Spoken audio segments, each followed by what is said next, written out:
Shalom, salam sejahtera Bapak Ibu dan saudara-saudari yang dikasihi Tuhan Yesus Kristus. Marilah kita mempersiapkan hati dan pikiran kita untuk mendengarkan sabda firman Tuhan hari ini. Saya mengundang kita untuk terlebih dahulu berdoa. Marilah kita berdoa. Kasih karunia dan damai sejahtera dari Allah Bapa Tuhan kita dan dari anaknya Tuhan Yesus Kristus menyertai kamu sekalian. Amin. Saudara-saudari yang dikasihi Tuhan Yesus Kristus, marilah kita mendengarkan nats renungan firman Tuhan hari ini, Rabu 5 Juli 2023, akan dibacakan. Demikianlah firman Tuhan.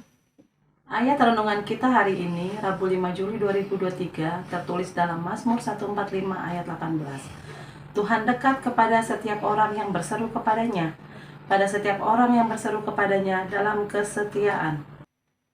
Bapak, Ibu, dan saudara-saudari yang dikasihi Tuhan Yesus Kristus, ada sebuah lirik lagu yang menuliskan syairnya demikian. Berseru memanggil namanya, berdoa dia akan segera menghampiri dirimu. Percaya Yesus tak jauh darimu, dia hanya sejauh doa. Saudara-saudari yang dikasihi Tuhan Yesus Kristus, lagu ini atau lirik dari sebuah penggalan lagu ini menceritakan betapa Tuhan begitu dekat kepada orang yang berseru kepada Tuhan. Betapa Tuhan tidak menjauh kepada orang yang memanggil namanya. Lagu ini menceritakan bahwa dikala kita menjalani atau mengalami suatu pergumulan atau kesusahan, Dia adalah Allah yang setia mendengarkan setiap seruan kita. Saudara-saudari yang dikasihi Tuhan Yesus Kristus, kita percaya bahwa Tuhan tidak pernah jauh dari kita. Ini juga yang disaksikan oleh seorang raja yang bernama Daud, dan yang menjadi renungan harian hari ini adalah kesaksian dari seorang Raja Daud. Mari kita melihat profil seorang Raja Daud, sehingga dia sampai menuliskan nats ini dengan yakin dan percaya. Dia katakan, Tuhan dekat kepada setiap orang yang berseru kepadanya. Daud sudah terlebih dahulu mengalami bahwa Tuhan tidak menjauh dari hidupnya. Daud sudah terlebih dahulu mengalami Tuhan selalu menolongnya.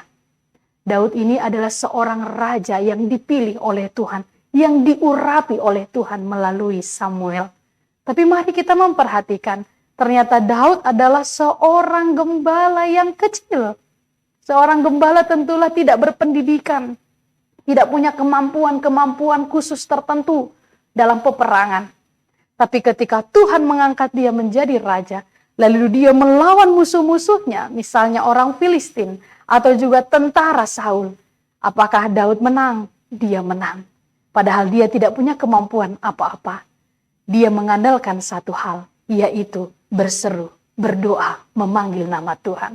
Daud yang hanyalah seorang gembala yang dipakai Tuhan menjadi raja, yang tidak punya kemampuan politik perang, tidak punya kemampuan khusus untuk berperang, Tuhan menangkan di dalam setiap pertempuran.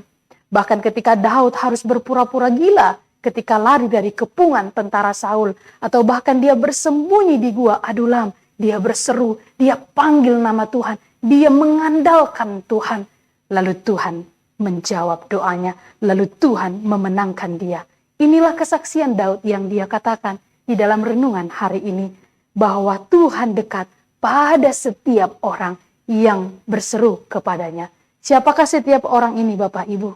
Setiap orang ini adalah siapapun kita, siapapun engkau. Tuhan mau mendengarkan doa kita. Seberapa berat pun dosa kita, seberapa sering pun kita melakukan kesalahan, Tuhan mau mendengarkan doa kita, asalkan kita sungguh-sungguh berseru dan mengaku dosa kita kepada Tuhan. Dan dikatakan di dalam nats ini, setiap orang yang berseru kepadanya dalam kesetiaan. Mari kita mengingat, berseru dalam kesetiaan. Jadi ketika kita berdoa, kita perlu setia, kita perlu ketekunan. Kita meminta dan berseru sampai Tuhan menjawab doa kita, itu diperlukan kesetiaan. Daud juga tidak berdoa langsung Tuhan jawab. Dia berproses dulu, lalu Tuhan menjawab doanya. Dia dimenangkan. Ketika kita berdoa, ketika kita berseru. Saudara-saudari, ketika engkau menaikkan doa dan meminta sesuatu kepada Tuhan, tapi rasanya Tuhan tak kunjung menjawab doa kita. Rasanya kita sudah meminta dan berseru begitu lama, tapi Tuhan belum menjawab doa kita. Mari kita melihat kisah Abraham yang disaksikan oleh Alkitab. Berapa lamakah Abraham menantikan keturunan? Keturunan yang sudah Tuhan janjikan. Tidak 1 tahun, tidak 2 tahun, tapi 25 tahun. Jadi sekarang, kalau kita masih berdoa 1 minggu, kita masih berdoa 1 bulan, kita masih berdoa 2 bulan, 1 tahun, lalu kita sudah merasa bahwa Tuhan tidak menjawab doa kita, maka mari lihat Abraham, dia menunggu begitu lama sampai Tuhan menjawab doanya. Bapak Ibu, ingatlah, Tuhan dekat dengan kita. Tuhan tidak jauh kepada orang yang mau berseru kepadanya. Berserulah, berdoalah di dalam kesetiaan. Kiranya Tuhan menjawab setiap doa-doa kita. Amin. Marilah kita berdoa.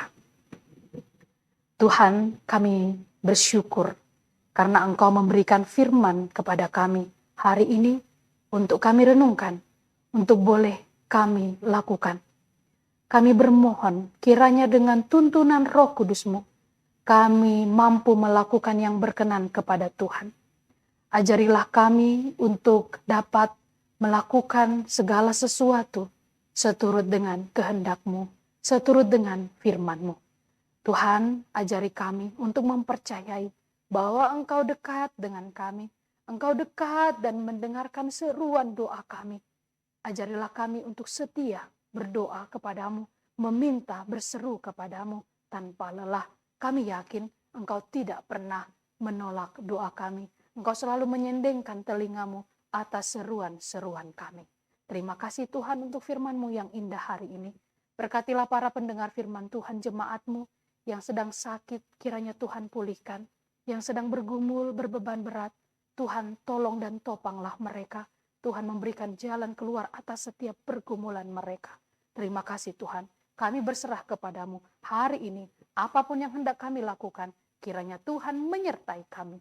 Di dalam Kristus Yesus, kami berdoa dan mengucapkan syukur. Anugerah dari Tuhan kita Yesus Kristus, kasih setia dari Allah Bapa, dan persekutuan dengan Roh Kudus menyertai kamu sekalian. Amin. Demikianlah firman Tuhan pada hari ini. Kiranya Tuhan memberkati setiap aktivitas Bapak, Ibu, dan saudara-saudari pada hari ini. Tuhan Yesus memberkati. Shalom.